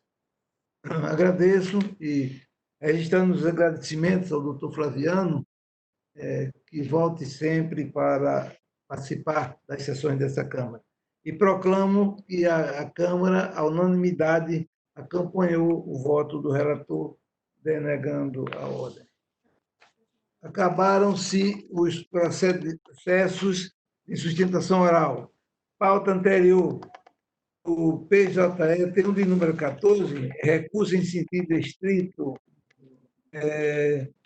O recorrente José Birani Soares, advogado Dr. José Maria Rodrigues Bezerra e doutora Thais Helena Dantas Brandão, ambos da OAB-RN. Eu sou o relator, doutora Maria Neís é vogal, e diz o seguinte, os registros dizem: vista ao desembargador Glauber Rego em 14 de julho de 2020, após o voto do relator, conhecendo e dando parcial provimento ao recurso, pelo vista dos autos do desembargador Glauber Rego. A doutora Maria Neise declarou aguardar o voto visto.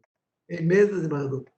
Sim, senhor presidente, eu não trago voto escrito, vou tentar fazer aqui de forma resumida, no sentido de acompanhar Vossa Excelência. Eu destaco que há fundada dúvida com relação à prática do crime com dolo eventual, que justifica a competência do júri popular e, em especial, não somente a ingestão, o fato do recorrente ter ingerido acentuada quantidade de bebida alcoólica, mas é o fato de que, enquanto dirigia o veículo, ele mudou de faixa, ocasionando a morte de um cidadão e lesões corporais a um outro, não prestou socorro, continuou guiando o seu veículo, colocando em risco aqueles que trafegavam na via pública, de modo que não me parece certo e que ele tinha a certeza de que não causaria nenhum acidente, o que justificaria, ainda que admitindo a possibilidade, ele não causaria nenhum acidente. Não há nos autos nenhuma prova nesse sentido que me traga certeza de que teríamos aí um caso de culpa consciente e não de dolo eventual. Então, por estas razões, eu nego provimento ao recurso e acompanho Vossa Excelência. Obrigado. Doutora Maria Neise. Acompanho o relator, Excelência. Proclamo que, à unanimidade, a Câmara acompanha o voto do relator para conhecer e dar parcial provimento ao recurso em sentido estrito, interposto por José Birani, para afastar a regra do concurso material de crimes, mantendo inalterados os demais termos da sentença recorrida. Há um outro ainda, o da ordem número 15, é um habeas corpus com liminar número 0804753, impetrante doutor Anesiano Ramos, OAB-RN, paciente Bruno Luiz Duarte, e eu sou o relator, e doutora Neise, a vogal, e consta o seguinte: vista ao desembargador Glauber Rego em 14 de julho, após o voto do relator conhecendo e denegando a ordem, pediu vista dos autos do desembargador Glauber Rego. A doutora Maria Neise Fernandes declarou aguardar o voto. Com a palavra, o desembargador Glauber Rego. Obrigado, senhor presidente. Também, da mesma forma, eu não trago voto escrito, vou tentar aqui resumir as razões que me levam a acompanhar Vossa Excelência. Me chamou a atenção, no caso concreto, a opinião do atuante em primeiro grau, representante do Ministério Público, que havia sugerido a revogação da prisão preventiva.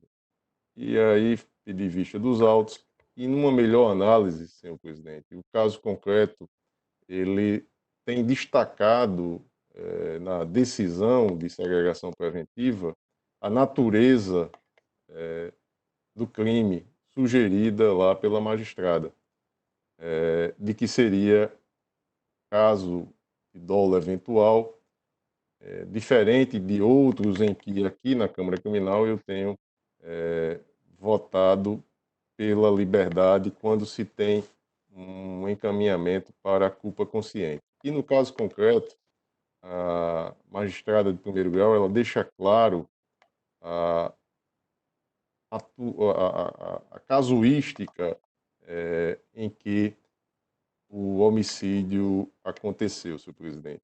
É que o veículo guiado pelo paciente, ele foi utilizado como arma.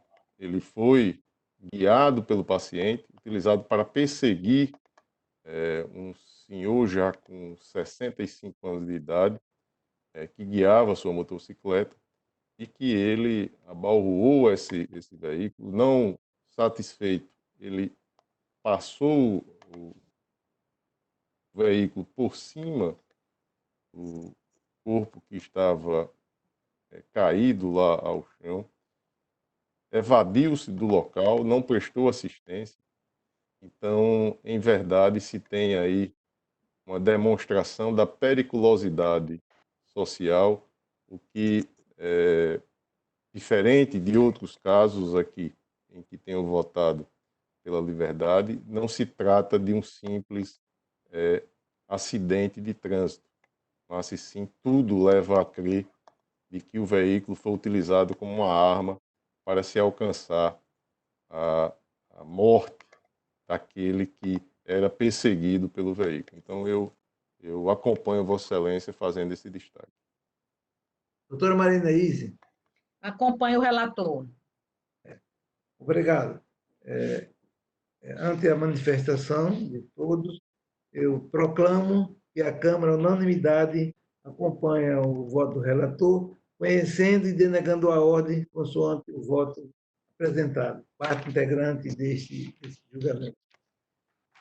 Bem, a pauta do dia da minha relatoria tem os procedimentos número 1, 2, 3, até o 4. Peço o voto da doutora Maria Neise. Pauta do dia. Presidente, eu estou acompanhando em todos os 4 processos, estou acompanhando o relator. Desembargador Glauber. Também não divido. Acompanho o relator. Que a unanimidade a Câmara acompanha o voto do relator nos processos. O SAG. Processos já julgados. O 16, 33, o 29, 38, 04, 46, 14, 15. Pediu parecer, tem o de 34, o desembargador Glauber é o relator, e parece que ele vai pedir o parecer oral. Não é isso, desembargador? Sim, senhor presidente. E, a rigor, eu havia imaginado nem pedir a opinião oral. O doutor Zé Alves tem entendido que a manifestação escrita, nestes casos, haveria aí uma discordância pelo fato de que, naquela opinião escrita, se tem pelo conhecimento e denegação da ordem. Essa é a opinião escrita do Ministério Público. Eu estou trazendo no meu voto o não conhecimento da matéria apontada na inicial referente à negativa de autoria. Então, eu não conheço do HC nesta parte e nos demais termos eu estou concedendo a ordem por se tratar, senhor presidente, de caso em que a paciente tem filho menor de 12 anos. Então, eu já, na esteira dos precedentes, aqui eu estou concedendo a ordem com medidas cautelares diversas. Só uma observação.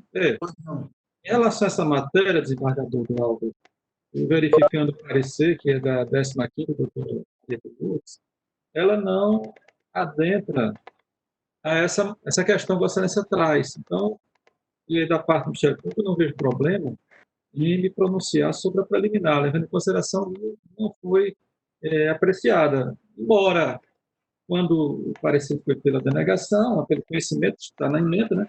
mas não houve apreciação. Então, eu quero dizer, Vossa Excelência, que concordo com a preliminar que Vossa Excelência suscita, levando em consideração que a matéria que está sendo trazida é negativa de autoria e não cabe na estreita apreciação do habeas corpus, segundo a matéria de mérito a ser analisada posteriormente. Então, o Ministério Público concorda com a preliminar que você está suscitando, pelo acatamento. Perfeito. Obrigado, doutor Zé Alves. Então, não conhecimento da matéria referente à negativa de autoria, senhor presidente, e no mais eu estou concedendo a ordem para determinar a substituição da prisão preventiva de Joana Gardinale Andrade de Souza por custódia domiciliar, salvo se por outro motivo não deva permanecer presa, acumulada aí com medidas cautelares diversas da prisão. É o meu voto, senhor presidente. Acompanho o voto de Vossa Excelência integralmente. Tem som ainda? Está com som agora. Desculpe. Acompanho integralmente, como disse, o voto de Vossa Excelência e peço a manifestação da doutora Maria Inês. Acompanho o relator, Excelência. Proclamo que a unanimidade a Câmara acompanha o voto do embargador Glauber Rego. Todos os outros processos, a unanimidade acompanhou-se o voto do relator. Certo? Excelência, a ordem, por favor. Ana Cláudia levantou a mão, a assessora. Desembargador Gilson, Daniel me comunicou aqui que o 21, o doutor Daniel Magnus quer sustentar, é um extra pauta. Eu vou consultar aqui. Há um pedido aqui do doutor Daniel para fazer uma sustentação oral num habeas corpus. Eu indago do desembargador Glauber se concorda para a gente fazer esse processo agora. Senhor presidente, que Vossa Excelência decidir aí, eu estou de acordo. Doutora Maria Inês. Eu estou com o voto pronto, Excelência. Então, pronto, vamos julgar. É um de menos. O processo é um HC de número 080-5343 e o relator é a doutora Maria Inês. O advogado pede dispensa, ou não, pede dispensa do relatório. Peço dispensa do relatório, Vossa Excelência. Referido, Vossa Excelência tem o tempo regimental de 10 minutos. Inicialmente, saldo a colega da Câmara Criminal, a doutora Maria Neise, o desembargador Gilson Barbosa na presidência, o desembargador Glauber Rego, o nobre procurador de justiça José Alves, os serventuários e os demais colegas advogados. Eu venho aqui fazer algumas explanações sobre o HC de número 080-5343-14-2020, em que figura a paciente Jéssica Euclides Oliveira. Na ocasião, a paciente foi presa pelo crime de tráfico de drogas, artigo 33. Acaba que inicialmente ressalta alguns pontos da sua prisão, pois vincula o entendimento de que não merece prosperar sua segregação cautelar. O que ocorre foi que na data de 13 de junho, a paciente Jéssica, que mora no assentamento Olga Benário, no Leningrado, bairro do Planalto, estava debaixo de uma árvore, junto com seus familiares, confraternizando e no momento de lazer, quando a polícia, desembargador Gilson Barbosa, adentrou no assentamento de forma muito evasiva, estourando os portões e incomodando a todos, como sempre vem fazendo, e acabou achando, próximo ao barraco da sua genitora, a quantidade de 272 gramas de maconha e 29 gramas de crack. No momento, desembargador Gilson Barbosa, no momento dessa prisão, ela foi chamada e foi perguntado se ela gostaria de ir presa no lugar da mãe dela, tendo visto que a mãe dela se assustou no momento e acabou correndo. E ela, por saber que sua mãe estava grávida, findou aceitando essa imposição da polícia e foi levada juntamente com seu companheiro para a prisão. A prisão em flagrante foi convertida em preventiva, porém, de forma totalmente esdrúxula, se me permite comentar, não foi avaliada nenhuma possibilidade de imposição de outras medidas cautelares.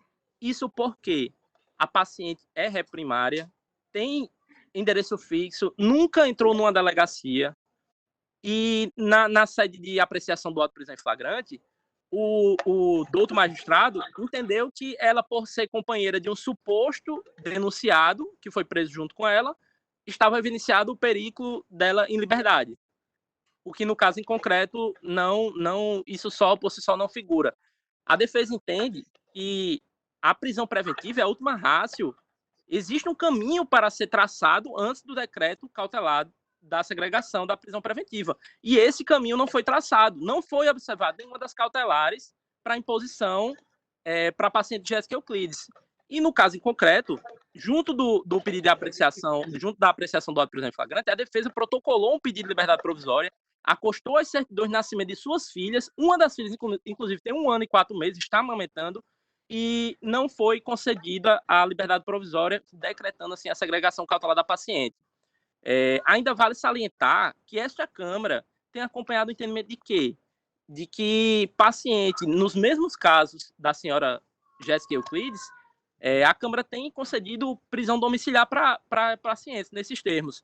Eu cito aqui até o HC de número 080-3889-96-2020, se eu não me engano, é a relatoria do desembargador Gilson Barbosa, em que a acusada foi acusada de estar em posse de grande quantidade de drogas em associação para o tráfico, crime este que a paciente deste HC não está em cursa, e no julgamento do mérito deste HC foi concedida a prisão domiciliar para ela.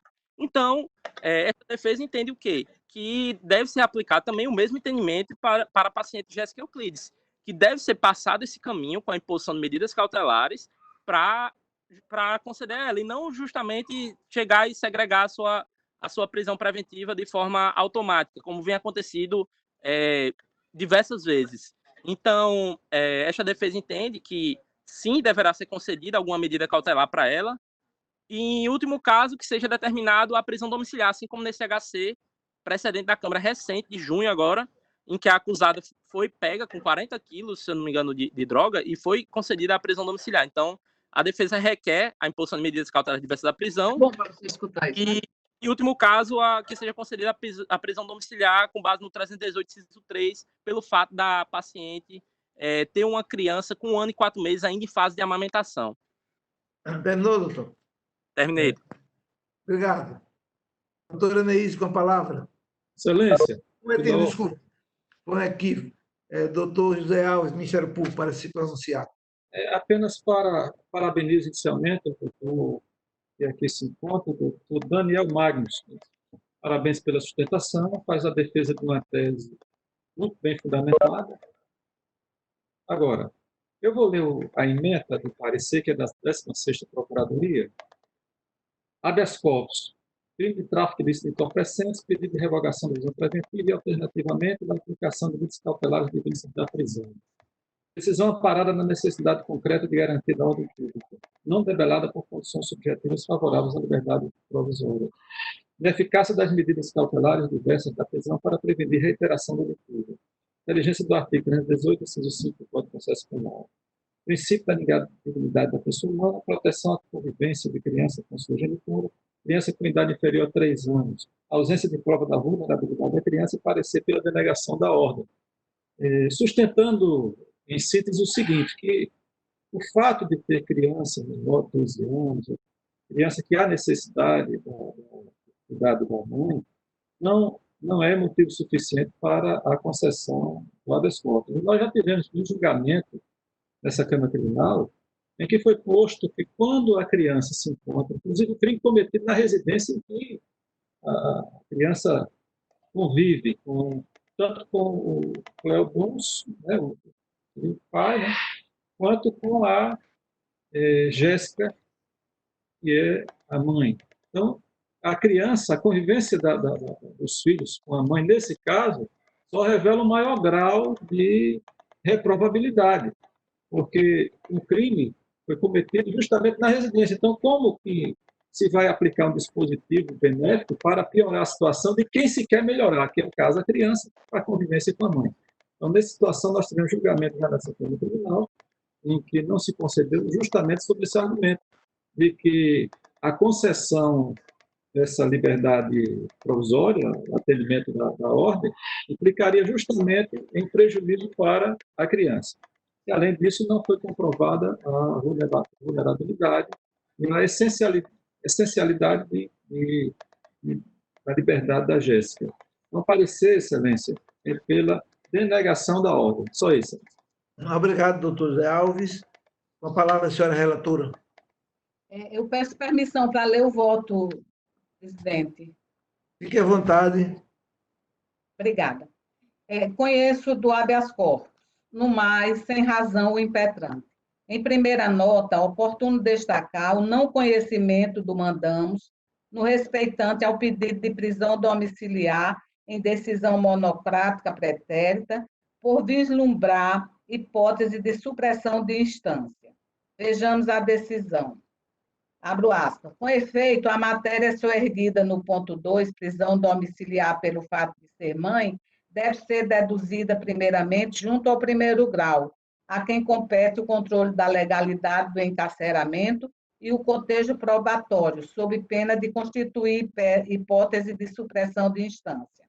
Malgrado sustente haver abordado o assunto na origem, juiz de flagrante, não consta qualquer menção no relatório da decisão vergastada, tampouco nesta decisão, não sendo viável, portanto, seu processamento da forma como é pedida. Por óbvio, a irresignação poderá ser analisada no juízo da 14ª Vara Criminal desta capital, onde tramita a ação penal, cujo resolvimento permitirá um melhor exame acerca da possibilidade de conversão da medida extrema. Fecho aspas. Daí, em não tendo sido desafiado por qualquer recurso, resta preclusa a matéria. No demais, é de ser denegada a ordem. Com efeito, a prisão preventiva da paciente encontra-se fundamentada em elementos concretos que indicam a real necessidade de sua manutenção. Em análise perfunctória da questão, não se vê motivação hábil a reformar a decisão vergastada, porquanto a clausura se acha lastreada no acautelamento do meio social, havendo a autoridade coautora fundamentado objetivamente sua imprescindibilidade.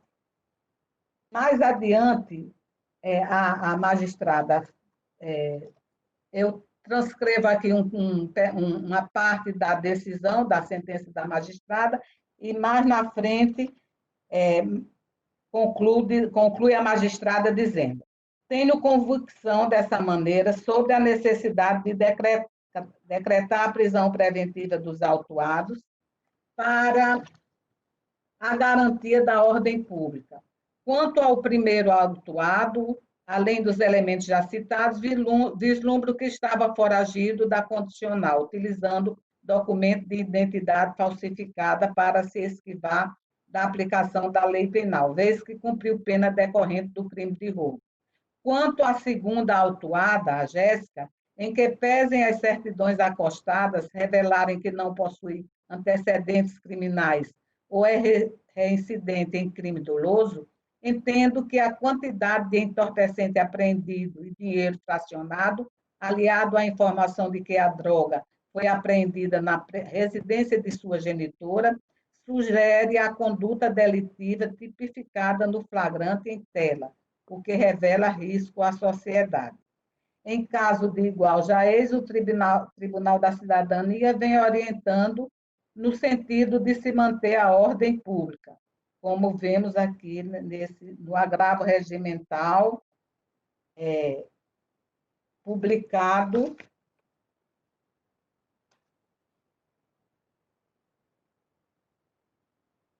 no agravo regimental de habeas corpus substitutivo de recurso ordinário, tráfico de drogas, prisão preventiva, segregação cautelar devidamente fundamentada na garantia da ordem pública, quantidade de droga. Assim sendo, feitas essas considerações, vejo não configurado constrangimento ilegal e que o encarceramento da paciente é necessário, estando, pois, a sua prisão em consonância com as hipóteses autorizadoras dos artigos 312 e 313 do Código de Processo Penal.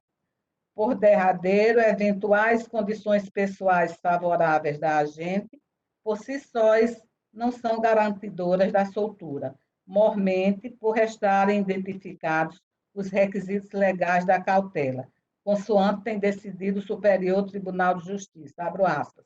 A existência de condições pessoais favoráveis, tais como primariedade, bons antecedentes, ocupação lícita e residência fixa, não tem o condão de, por si só, desconstituir a custódia antecipada, caso estejam presentes outros requisitos de ordem objetiva e subjetiva que autorizem a decretação da medida extrema, da ministra Laurita Vaz, julgada em 13 de 12 de 2018. À vista do exposto, em consonância com a 16ª Procuradoria de Justiça, denego a ordem. Eu fiz esse relatório sucinto do voto em homenagem à defesa brilhante do nobre Causita. É como voto, excelência. Muito obrigado. Peço o voto do Dr. Glauber Rego. Presidente, eu confesso que havia registrado o meu voto acompanhando a relatora. Essa matéria, na sessão de hoje, 3 situações eram trazidas e submetidas à Câmara Criminal. Um na relatoria da doutora Neise, um outro na relatoria de Vossa Excelência e um da minha relatoria que julgamos antes agora desse processo aqui. Está em mesa para julgamento. No processo trazido por Vossa Excelência, a paciente ela é acusada de ser líder de uma organização criminosa, de ter envolvimento em crimes de roubo, de ter um histórico de reiteração, o que me pareceu justificado naquelas exceções lá trazidas no HC coletivo de número, se não estou enganado, é o de número, eu não sei, lá do STF, eu não estou com o número aqui de cabeça, mas é conhecido de todos.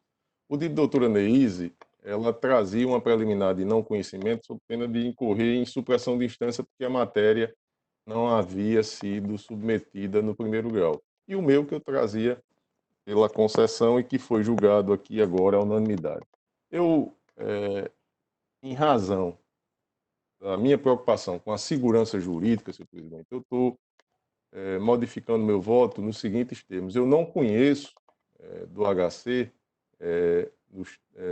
com relação à matéria do pedido de prisão domiciliar, mas de ofício eu vou conceder, senhor presidente, porque me parece a minha preocupação com a questão da segurança jurídica de que um HC que foi julgado antes que agora está em mesa e que aparentava ter uma situação de maior gravidade, tenha sido concedida a conversão da prisão preventiva em domiciliar e neste agora tenha que se aguardar um pronunciamento do primeiro grau para que se possa aí alcançar essa prisão domiciliar. E eu faço isso, presidente, registrando aqui a minha posição pessoal que vinha sendo trazida à Câmara Criminal em sentido contrário, de que situações em que o tráfico ocorria no domicílio da paciente, em que lá residia com seus filhos, não apontava para um cenário de gravidade e de que não era interessante esse convívio mãe e filho. No entanto, eu registro aqui que um julgamento recente no STJ de um recurso ordinário em HC ou de um outro HC questionando a decisão da Câmara Criminal aqui, processo da minha relatoria, o Tribunal da Cidadania julgou nos seguintes termos. Eu faço destaque aqui, doutor José Alves, porque a situação é justamente em um caso mais grave que o ora em análise e que a paciente ela tinha outra ação penal em curso, droga em contrata na residente, integrante de organização criminosa, e lá no STJ foi dito que, abro aspas, na hipótese dos autos, o crime imputado à hora gravada, tráfico de drogas, 188 gramas de crack, 28 gramas de cocaína, não foi cometido com violência ou grave ameaça, a comprovação de ser ela mãe de criança menor de 12 anos e que preenche os requisitos objetivos esculpidos no artigo 318-A e B do CPP. Em respeito ao que decidido pelo Supremo Tribunal Federal, não há excepcionalidade que afaste a prisão domiciliar pretendida. Inexistem evidências de comércio de drogas ou da movimentação de pessoas na residência da gravada. Há somente a apreensão de entorpecentes. A existência de outra ação penal em curso não é motivo suficiente para, per si, afastar a excepcionalidade da custódia preventiva nos termos dos casos de gestante ou mãe de infantes menores de 12 anos. Ponderando-se os interesses envolvidos no caso concreto, revela-se adequada proporcionar a substituição da preventiva pela domiciliar.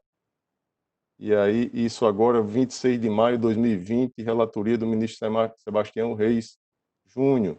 E o caso que eu quero trazer à Câmara Criminal, na minha relatoria, e que o STJ modificou, é o seguinte.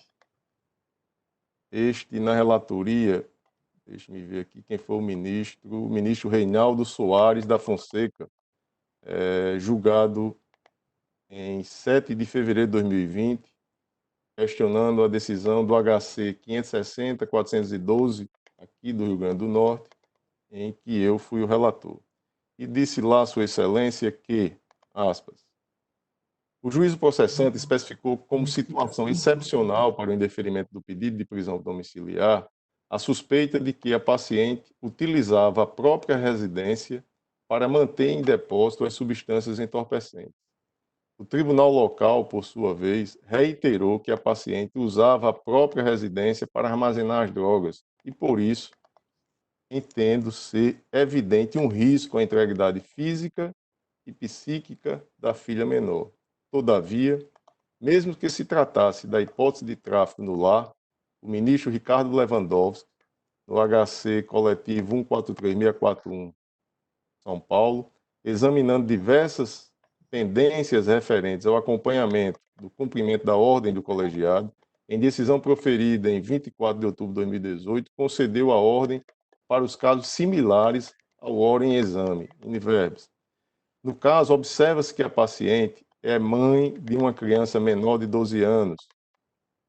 E o crime pelo qual é acusada não envolveu violência ou grave ameaça, nem foi cometido contra seus descendentes. É legítimo, portanto, em respeito, inclusive, ao que vem decidindo o Supremo Tribunal Federal no julgamento do habeas corpus coletivo 143641 e decisões correlatas, e com SPEC, mas nos artigos 318.5, 318-A, incisos 1 e 2 do CPP, substituir a prisão preventiva da paciente pela prisão domiciliar.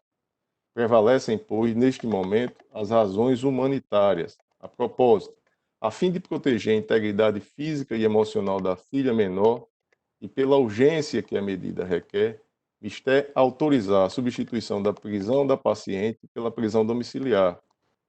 E aí, com respaldo nos dispositivos já mencionados. Ante o exposto, com fundamento no artigo 34, inciso 20 do Regimento Interno do STJ, não conheço do presente habeas corpus, contudo, concedo a ordem de ofício para assegurar à paciente o direito à prisão domiciliar, ressalvada a possibilidade de aplicação de outras medidas cautelares previstas no artigo 319 do CPP. E aí, este foi o caso em que houve a modificação pelo STJ de uma decisão da Câmara Criminal, num caso em que a gravidade era mais acentuada que o que estamos julgando, assim como a gravidade do caso que julgamos agora há pouco, também de gravidade mais acentuada. Então, senhor presidente, pedindo vênia à relatora, eu não conheço do HC com relação ao pedido de prisão domiciliar, em face de, sob pena de incorrer em supressão de instância. No entanto, concedo de ofício a ordem para assegurar a prisão domiciliar à paciente com a imposição de medidas cautelares diversas a critério lá do juiz de primeiro grau. É como voto, senhor presidente. Muito obrigado. Eu indago da doutora Maria Neise se mantém o voto ou quer reexaminá-lo. Eu mantenho o meu voto. Pronto. Excelente. Mantido o voto da doutora Maria Neise. Voto que tive acesso e vi todas as nuances, todos os seus raciocínios. Vi também agora o novo voto do desembargador Cláudio, já tinha votado, mas resolveu trazer novas razões, novos adendos, e também o vi atentamente agora.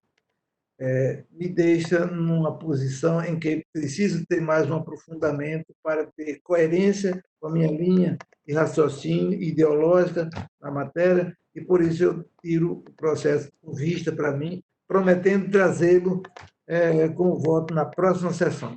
Certo? É a Senhor posição. presidente, Pois não, doutor Zé Alves. eu peço a permissão a Vossa Excelência para fazer uma observação em relação a esse voto externado pelo desembargador Glauber Rego. Pois Não não. é uma crítica, até acho que ele está sendo muito coerente com as posições dele. Mas, se Vossa Excelência permitir, eu gostaria de tecer um pequeno comentário sobre essa matéria. Esteja à É o vontade. seguinte, desembargador, quero crer que nenhuma norma pode ser interpretada, e isso eu não estou criticando de forma alguma o voto do desembargador Glauber Rego, mas partindo das instâncias superiores, o próprio Supremo Tribunal Federal e o próprio Superior Tribunal de Justiça, os tribunais superiores. Nenhuma norma, ao ver do Ministério Público, pode ser interpretada em prejuízo de quem ela se destina. E me parece que no momento em que uma prática de ato tão doloso, tão danoso à vida, está sendo cometido em uma residência, me parece que permitir que essa criança continue convivendo com a acusada, com a investigada ou investigado, no caso específico é mais direcionado para a mulher, esse fato, me parece que está sendo contrária à destinação da norma. E digo isso porque a decisão que foi tomada no habeas corpus coletivo, ao ver do Ministério Público, não pode nunca ser interpretada de uma forma literal. Isso vinha sendo feito e vem sendo feito por diversos tribunais de justiça e até pelo próprio Superior Tribunal de Justiça. Cada caso tem suas peculiaridades. Até admite a possibilidade de uma situação específica como essa ser concedida. Entretanto, o fato de residir, se por acaso houvesse uma decisão, olha, você pode voltar para casa, agora a criança não pode ficar aqui. A criança vai ficar ou num abrigo, que não é a melhor alternativa, mas seria diante das circunstâncias, ou vai ficar com outro parente que não tenha comércio de drogas no local. E, ao ver o Ministério Público, muito claramente, aqui é uma situação de comércio de drogas, com a droga guardada na residência, se não estava havendo o comércio direto na residência, mas pelo menos a guarda da substância entorpecente lá no local. Devo deixar claro também, e isso é muito importante, todos com certeza já estão acompanhando o que ocorre no Senado Nacional, em recente decisão tomada pelo presidente do Superior Tribunal de Justiça, em uma situação que, reiteradamente, nós temos definido que não se aplica a concessão de habeas corpus. E digo isso com relação à esposa, esse é fato, porque notório a esposa do Queiroz, Fabrício Queiroz, em que ela estava foragida e o presidente do Superior Tribunal de Justiça, o ministro João Otávio Noronha, concedeu a ordem mesmo, ela estando foragida, e um dos argumentos era que ela teria que cuidar do marido, porque o marido tem comorbidades. Então, o que estou querendo dizer é o seguinte, que inúmeras decisões são tomadas, e me parece que nós todos temos raciocínio jurídico, e nós temos toda independência funcional na nossa atuação, para tomarmos posições diferentes, divergentes de tribunais superiores, porque muitas vezes, eu não estou dizendo que seja o caso, mas muitas vezes são tomadas por um viés diferente do que é tomado por desembargadores, por procuradores, nos seus pareceres, ou até em suas manifestações em recursos, ou até promotores de justiça em sua atuação. Isso nós sabemos claramente que acontece. Bem, eu fiz apenas esse relato, não interfiro de forma alguma com relação à posição tomada pelo desembargador Glauber Rego. Acho que ele é muito coerente nas posições que toma. Nem quero interferir também com relação a esse julgamento específico, apenas fazendo um comentário com relação ao que sucede, que todos nós temos ciência. Nenhuma norma, ao ver o Ministério Público, pode ser interpretada em prejuízo de quem ela se destina. É só esse comentário, Excelência, e agradeço gentilmente a concessão da palavra que Vossa Excelência me fez. Muito obrigado também. E sempre eu tenho uma ideia de que vale a pena sempre ouvir alguém que participa do processo. Por isso, concedi a Vossa Excelência. E pergunto se o embaixador Glauco quer suplementar alguma coisa ou já se dá satisfeito. Não, eu estou satisfeito, senhor presidente. O princípio, o processo acusatório, a defesa é quem teria aí, se quiser, o espaço, não é isso? A defesa quer manifestar algo? Eu uso a palavra sim, Vossa Excelência, se possível. Eu acho assim, que assim, tem discussões que são de fato e tem outras que são de mérito. No caso concreto, tá claro que as drogas não foram apreendidas na casa da paciente, foram apreendidas no barraco da sua mãe, em local diverso, e não foi nem dentro do seu barraco, foi ao lado do seu barraco. E eles estavam totalmente em local diverso da apreensão das drogas. Então, o que a polícia faz, geralmente, quando chega nessas comunidades, é o quê? Pegar a droga e pegar algum bode expiatório. Eu queria ver se isso aconteceria no bairro de Areia Preta, senhor desembargador Gilson Barbosa. Mas quando é na comunidade, isso daí acontece com frequência. E o que a gente não pode é fechar os olhos e fingir que não acontece e decretar segregações cautelares, abarrotando nosso sistema penitenciário e acontecendo as mais diversas irregularidades que acontecem na vida dessas pessoas. É só isso mesmo que eu quero guardar a relação. Muito obrigado. Mantenho o meu pedido de vista e, como já disse anteriormente, na próxima sessão trarei meu voto visto. Bem, a próxima sessão será no dia 28 do corrente mês. A todos os outros processos, a unanimidade foi acompanhado o voto do relator. Perguntas, embaixador Glauco, se faltou o processo que escapou a nosso. Não. Meu não. Doutora Maria Neise. Não, presidente, não E faltou. na ordem administrativa, algo a acrescentar? Também não, senhor Não. presidente.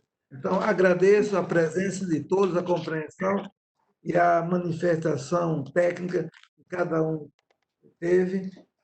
Muito obrigado. Tenham todos uma boa semana.